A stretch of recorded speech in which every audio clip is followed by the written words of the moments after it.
When someone is arrested and accused of a crime, the concept of bail come into the play. दोस्तों, जब कोई jail जाता है तो वो बस जेल से किसी भी तरीके से बाहर आना चाहता है और यहीं से ही शुरू होता है बेल पाने का सिलसिला। बेल एक लीगल प्रोसेस है जो अलाउ करता है किसी भी अक्यूज्ड को पुलिस कस्टडी से बाहर आने के लिए।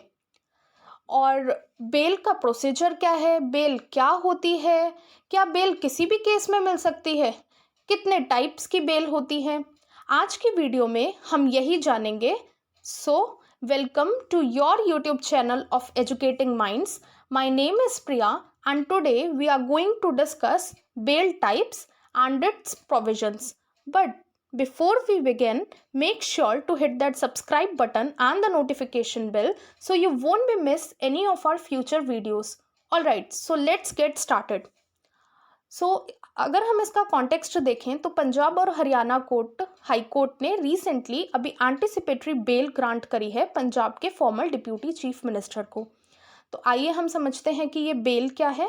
बेल एक कंडीशनल रिलीज है, यानी टेम्पररी रिलीज है, जो कि किसी भी अक्यूज्ड पर्सन को दी जाती है, यानी जिस पे अभी मुकदमा चल रहा है, ट्रायल चल रहा है और वो अपने रिजल्ट आने का वेट कर रहा है, तो वो बेल के लिए परमिशन ले सकता है। दोस्तों, इसके लिए उसे बेल बॉन्ड साइन करना पड़ेगा। बेल बॉन्ड में कुछ सर्टेन अमाउंट होता है जो उसको श्योरिटी के रूप में देना पड़ेगा, अलॉन्ग विद द 2 श्योरिटीज जो ये गारंटी लेंगे कि बेल लेने के बाद वो कहीं भी भागेगा नहीं और सरकार और कोर्ट के साथ कोऑपरेट करेगा, सहयोग करेगा। अगर हम बेल का कॉन्सेप्ट देखें तो ये क्रिमिनल लॉ CRPC सेक्शन 436 और 439 के बीच में मेंशन किया गया है और किसी भी मुकदमे को प्रूफ होने से पहले उसको हम इनोसेंट मानते हैं। अगर ये बेल हमारा एक फंडामेंटल राइट है जो कि आर्टिकल 21 के तहत हमें मिला है, क्या क्वेश्चन अराइज ये होता है, क्या बेल किसी भी ऑफेंस में ग्रांट करी जा सकती है? तो इसका आंसर है नहीं। हम जानेंगे कि बेलेबल और नॉन बेलेबल ऑफेंसेस क्या होते हैं। बेलेबल ऑफेंसेस वो होते हैं जो किसी भी अक्यूज्ड पर्सन को एज अ राइट उनको रिलीज किया जा सकता है ऑन बेल। इसके कुछ एग्जाम्पल्स हैं, जैसे माइनर ट्रैफिक वायलेशन या फिर सिंपल असॉल्ट या किसी भी प्रकार के छोटे मोटे अपराध जहाँ पे वो मैजिस्ट्रेट को बेल के लिए अपनी अर्जी लगा सकते हैं और मैजिस्ट्रेट बेल बॉन्ड निकाल के उनको बेल ग्रांट कर सकते हैं।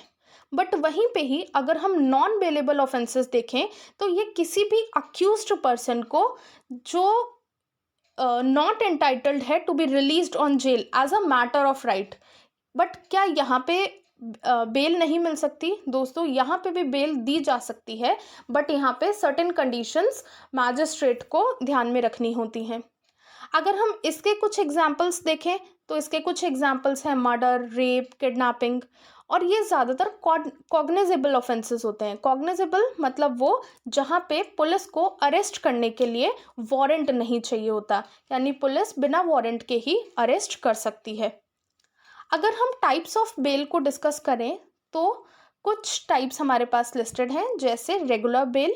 तो रेगुलर बेल उन लोगों को ग्रांट करी जा सकती है जो ऑलरेडी बीन अरेस्टेड हैं, यानी कोई एक अक्यूज्ड है, उसको 3 साल की सज़ा मिली है किसी क्राइम में और उसने 1.5 ईयर ऑलरेडी कस्टडी में स्पेंड कर चुका है, तो वो रेगुलर बेल के लिए अप्लाई कर सकता है और उसको बेल मिल जाएगी अगर वो बेलेबल ऑफेंस हुआ तो। अगर हम इंटरिम बेल की बात करें तो ये टेम्पररी ग्रांट किया जाता है जब किसी भी अक्यूज्ड ने रेगुलर या फिर एंटिसिपेटरी बेल की परमिशन को ऑलरेडी अप्लाई किया रखा है। दोस्तों, इंटरिम बेल ज़्यादातर मेडिकल इमरजेंसी के लिए या फिर किसी भी अक्यूज्ड की फैमिली में कोई भी इमरजेंसी है जिसके लिए उसका वहाँ होना बहुत ही ज़रूरी है और उसके बिना वो काम नहीं चल पाएगा, तो उन बेसिस पे इंटरिम बेल ग्रांट करी जा सकती है, जो कि 10 दिन, 15 दिन और 1 महीने के लिए भी दी जाती है। अगर हम एंटीसिपेटरी बेल की बात करें तो ये ग्रांट करी जाती है उन लोगों को जिनको अरेस्ट अभी किया नहीं गया है, यानी बेल बिफोर जेल। जो अरेस्ट होने वाले हैं उनके खिलाफ एफआईआर दर्ज हो चुका है, बट वो पहले से ही कोर्ट से बेल की प्रावधान प्राप्त कर लेते हैं।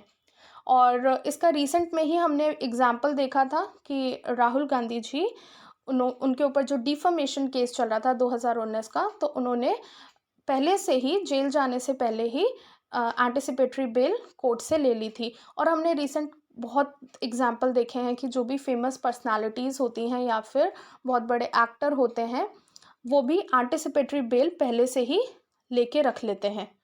ये section 438 of CrPC bye session court और हाई कोर्ट दोनों को ही इसका प्रावधान दिया गया है। अगर हम डिफ़ॉल्ट या स्टैट्यूटरी बेल देखें तो ये as a matter of right article 21 में मेंशन है। अगर हम देखें तो इसमें ग्रांट करी जाती है बेल जब कोई भी इन्वेस्टिगेटिंग एजेंसी चार्जशीट को जो कि अक्यूज्ड पे लगा है विद इन 60 डेज या फिर कुछ केसेस में 90 डेज तक प्रूफ नहीं कर पाती, तो फिर उनको डिफ़ॉल्ट यानी स्टैट्यूटरी बेल ग्रांट कर दी जाती है। दोस्तों, अगर हम नेक्स्ट कॉन्सेप्ट की ओर बढ़ें तो ये है difference between complaint and FIR. हम दोनों को बहुत ही कॉमनली इंटरचेंजेबली यूज़ करते हैं, बट ये दोनों अलग अलग टर्म्स हैं। कंप्लेंट को सीआरपीसी यानी कोड ऑफ क्रिमिनल प्रोसीजर में डिफाइन कुछ इस प्रकार किया है कि कंप्लेंट एक एलिगेशन है जो कि ओरल या रिटन फॉर्म में हम मैजिस्ट्रेट को अप्लाई करते हैं। वहीं पे ही एफआईआर एक डॉक्यूमेंट है जो कि प्रिपेयर्ड होता है पुलिस के द्वारा after verifying all it's fact. और अगर हम कंप्लेंट देखें तो ये कॉग्निजेबल और नॉन कॉग्निजेबल दोनों ही ऑफेंसेस में करी जा सकती है, लेकिन एफआईआर सिर्फ कॉग्निजेबल ऑफेंसेस में करी जाती है।